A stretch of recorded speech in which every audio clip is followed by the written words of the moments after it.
내 사랑하는 귀하신 예수, 주님께서 나를 부르셨네. 주의 소유 삼으셨네. 주님의 사랑의 품에 주의 사랑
나도 따라가오. 모든 물과 피를 흘리신 그 길을 나도 가오. 험한 산도 나는 괜찮소. 바다 끝이라도 나는 괜찮소. 죽어가는 저들을 위해 나를 버리길 바라오. 아버지 나를 보내주오. 나는 달려가겠소.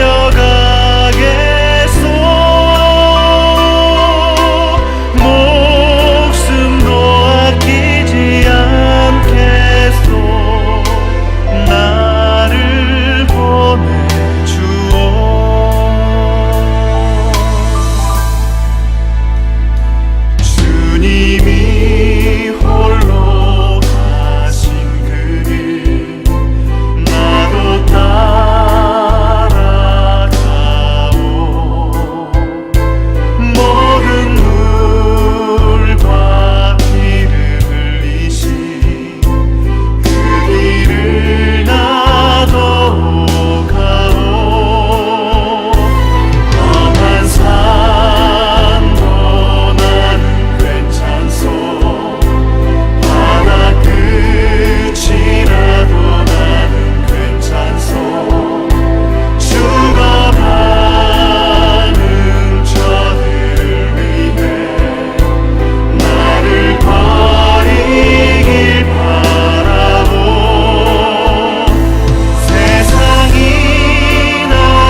주소서.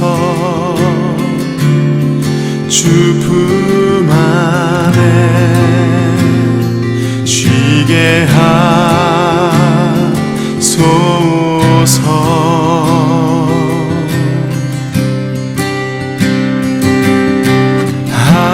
아버지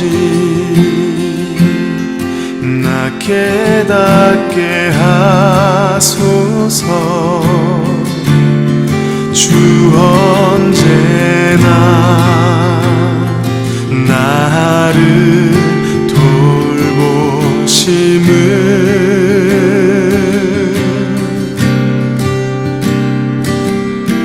내 모든 걱정 주의 발 앞에 놓으리. 주 여기 계셔. 나의 모습 이대로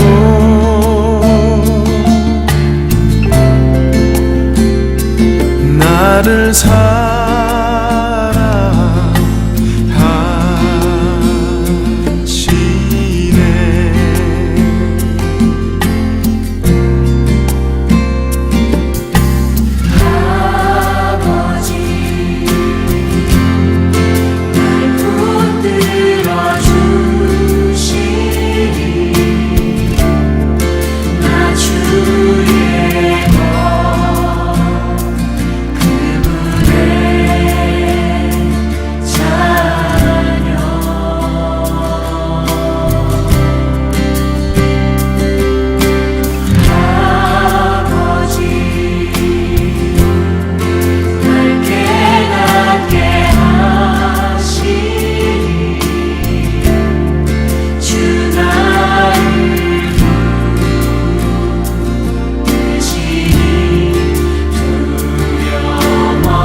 함께 묵상할 말씀은 마가복음 8장 22절로 26절 말씀입니다.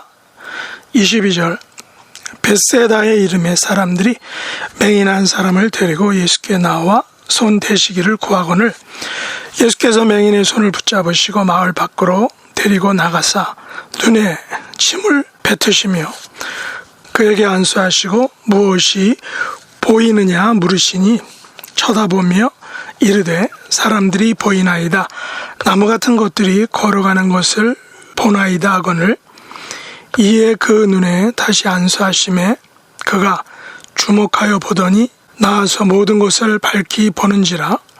예수께서 그 사람을 집으로 보내시며 이르시되 마을에는 들어가지 말라 하시니라. 아멘. 오늘 말씀의 제목은 나무 같은 것들을 볼 수 있는 기쁨입니다. 본문에 나오는 벳세다란 지명은 여러 일들이 일어났던 장소이기도 합니다.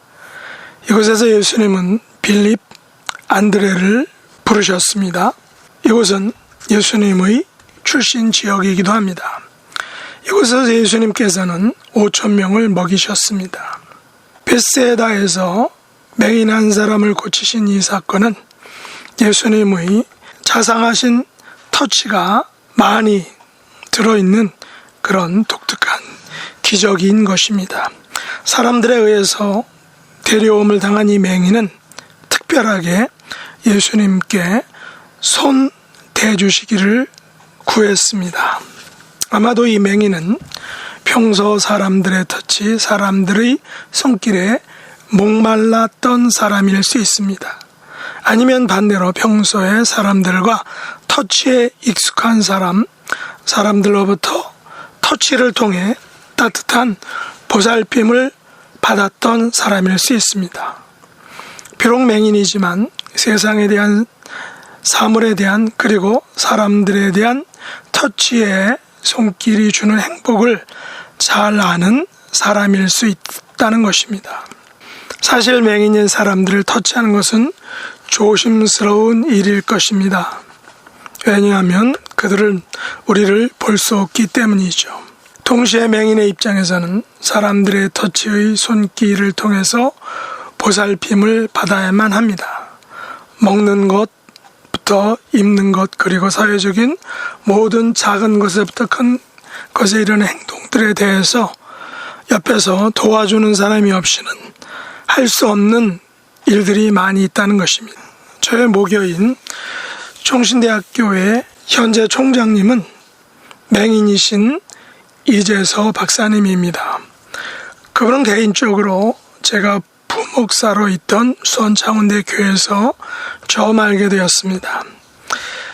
총장님은 그 교회에서 협동 목사님으로 봉사하시면서 일단 총신대학의 교수를 담당하고 있었습니다. 물론 그때는 총장이 아니셨죠. 일반 교수셨습니다. 또한 동시에 장애인 선교단체인 미랄에서 봉사하고 계셨습니다. 그분 옆에는 항상 사모님께서 동행하십니다. 사모님의 도움과 협조 없이는 총장님의 직분도 또 미랄 사역도 또한 교수 사역도 감당하실 수 없을 것입니다. 우리들은 이런 분들을 통하여 이 세상에는 섬김의 손길을 필요로 하는 분들이 많다라는 것을 알게 됩니다. 아마도 예수님의 비유 가운데 한 알의 미랄이 되라는 말씀은 맹인과 같은 분들을 옆에서 돕고 섬기는 일에 헌신하시는 분들에게 있어서 적용되는 그런 말씀이라고 생각합니다. 벳세다 맹인을 고치신 사건은 맹인에게 나타난 예수님의 손대심, 예수님의 토치를 통한 치유였습니다. 맹인에 대한 손대심은 벳세다 마을 밖에서 이루어졌습니다. 왜 굳이 벳세다 마을 안에서 행하시지 않고 손을 붙잡으시고 마을 밖으로 데리고 나가셨을까요? 예수님께서는 맹인을 고치신 후에 집으로 보내셨습니다. 마을에 들어가지 말라라고 명령하신 것입니다. 왜 예수님은 기껏 고쳐주신 맹인에게 마을로 가지 말라라고 하셨을까요? 그것은 맹인을 고친 사건은 일반 사람들에게 있어서 보통 일이 아니었기 때문입니다. 예수님은 앞에서 갈릴리 호수에서 귀먹고 말 덧없는 사람을 고쳐주신 후 그 현장 사람들에게 아무에게도 이르지 말라라고 경고하셨습니다. 이 같은 경고는 십자가 사건이란 큰 일을 앞두고 이적과 치유 같은 일들로 인하여 큰 일을 망치지 않을까 하는 염려에서 일 것입니다. 예수님의 핵심 사역은 십자가에 못 박히시는 것인데 병자들을 치유하고 이적을 행하는 일들에 묻혀서 그 주요 사역이 방해를 받지 않으시려는 의도일 것입니다. 그러나 벳세다 맹인을 고쳐주시는 과정을 통해 우리는 단지 맹인 한 사람을 고쳐주신 것이 아니라 그에게 필요한 것까지 챙겨주신 것을 볼 수 있습니다. 이 맹인은 사람들에 의해서 데려옴을 당했습니다. 사람들은 예수님께서 그 맹인을 손 대시기 원했습니다. 손 대신다는 것은 크게는 치유를 의미합니다. 그러나 작게는 문자 그대로 손을 대시는 것입니다. 예수님은 사람들의 요구대로 맹인의 손을 붙잡으셨습니다. 예수님은 맹인의 손을 잡은 채로 마을 밖으로 데리고 나갔습니다. 얼마나 걸려서 마을 밖에 도착하셨을까요? 적어도 2분에서 5분 아니면 더 오래도록 예수님의 손은 맹인의 손을 붙잡았을 것입니다. 양편이 서로 잡은 손을 통하여 서로의 체온을 느꼈을 것입니다. 여러분, 예수님 당시에 예수님에게 손을 잡혀본 사람이 얼마나 될까요? 예수님과 실체적인 접촉을 나눈 사람이 얼마나 될까요? 벳세다 맹인은 그를 데려온 사람들의 요구대로 예수님께서는 그에게 손을 대심으로 고쳐주셨습니다. 그의 손을 붙잡고 마을 밖으로 나아가셨습니다. 그의 눈에 침을 뱉으셨습니다. 사람에게 침을 뱉는 행위는 모욕적인 행위죠. 의학적으로도 이상하고 비위생적이기도 합니다. 오늘날 이런 행위는 아마도 형사처벌의 대상이 될 것입니다. 예수님께서는 마가복음 10장에서 맹인 거지 바디메오는 말씀으로만 고쳐주십니다. 마태복음 9장에서 두 맹인도 그들이 눈을 만지시며 너희 믿음대로 되라 라고 말씀하시며 고쳐주셨습니다. 그런데 요한복음 9장에서 날 때부터 맹인된 사람을 고치실 때에는 땅에 침을 뱉어 진흙을 이겨 눈에 바르시고 실로암 못에 가서 씻으라 라고 명령하시며 고쳐주신 것입니다. 예수님에게 있어서 맹인을 고치는 것은 말씀으로든 침으로든 침을 땅에 뱉어 진흙에 이겨서든 어떤 방법으로도 치유하실 수 있습니다. 그런데 이들 맹인들이 치유받은 것을 보면 이들 모두가 예수님 앞에서 예수님과의 만남, 예수님의 터치를 통해서 이루어졌습니다. 그리고 예수님과의 가장 진한 만남이 바로 오늘 벳세다 맹인과의 만남이었습니다. 예수님께서는 이 맹인에게 2번이나 안수하셨습니다. 처음에는 침을 뱉으시고 안수하시며 무엇이 보이느냐라고 물으셨고 맹인이 사람들이 보이는데 나무 같은 것들이 걸어가는 것을 본다라고 했을 때 다시 눈에 안수하시고 맹인은 모든 것을 밝히 볼 수 있었던 것입니다. 맹인은 사람이 걸어다니는 것을 나무 같은 것들이 걸어다니는 것이라고 말했습니다. 그렇다면 이 맹인은 전에 나무들을 보았다는 것을 알 수 있습니다. 그러나 무슨 이유에서인지 그 나무들을 더 이상 볼 수 없게 되었습니다. 이 맹인은 전에 사랑하는 부모님들이 걸어가는 모습도 보았을 것입니다. 이 맹인이 결혼했다는 말은 없지만 만일 했다면, 만일 자녀들까지 두었더라면 그는 사랑하는 아내가 걸어가는 모습도 보았을 것입니다. 그는 사랑하는 자녀들이 걸어가는 모습도 보았을 것입니다. 사랑하는 사람들이 걸어가는 모습을 볼 수 있다는 것은 얼마나 행복한 일인지 모릅니다. 어느 날 그 사람들의 모습을 더 이상 볼 수 없게 되었을 때 그 기분, 그 감정, 그 절망은 어떠하겠습니까? 그런데 예수님께서 그 맹인이 전에 보았던 사랑하는 사람들의 모습을 다시 볼 수 있게 해 주셨던 것입니다. 그 맹인을 사랑하는 사람들이 그를 예수님에게 데리고 갔습니다.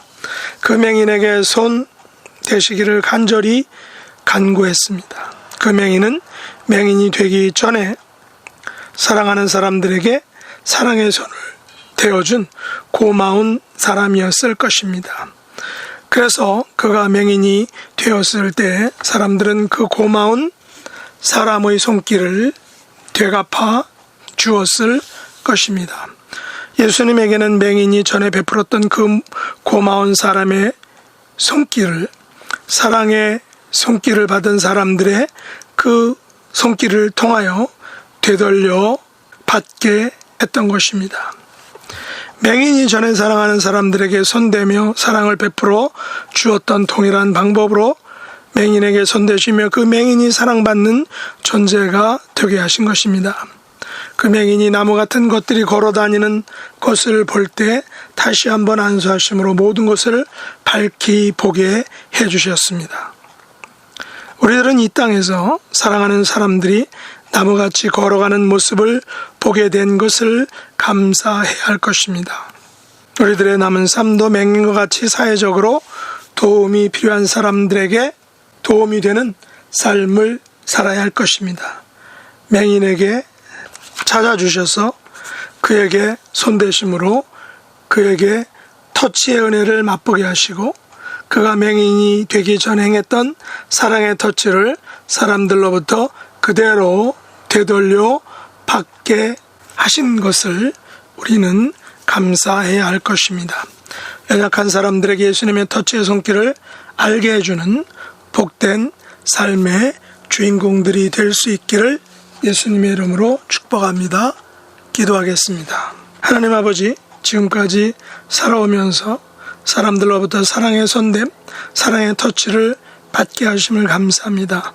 앞으로 저희들의 삶에서도 연약한 사람들에게 사랑의 손됨, 사랑의 터치를 베푸는 복된 삶의 주인공들이 될 수 있도록 은혜 베풀어 주옵소서. 육신의 연약함으로 영혼의 아픔과 고통 속에서 회복과 낫기를 간절히 소원하며 간구하는 하나님의 자녀들 한 분 한 분 찾아가 주시고 하늘의 능력과 권세로 예수님의 십자가의 보혈로 성령의 역사로 고쳐주시고 치료해주시고 회복해 주옵소서.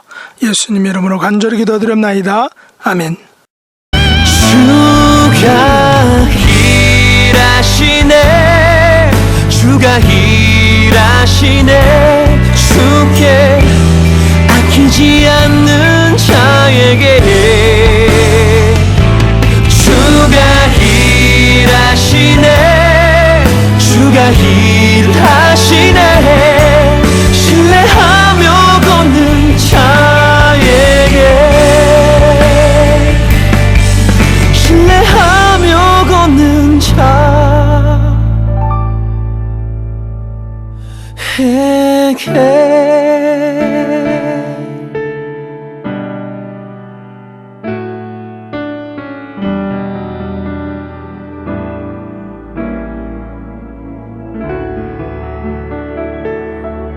하늘에 계신 우리 아버지여, 이름이 거룩히 여김을 받으시오며 나라에 임하옵시며 뜻이 하늘에서 이룬 것 같이 땅에서도 이루어지이다. 오늘날 우리에게 일용할 양식을 주옵시고 우리가 우리에게 죄 지은 자를 사하여 준 것 같이 우리 죄를 사하여 주옵시고 우리를 시험에 들게 하지 마옵시고 다만 악에서 구하옵소서. 대개 나라와 권세와 영광이 아버지께 영원히 싸움나이다. 아멘.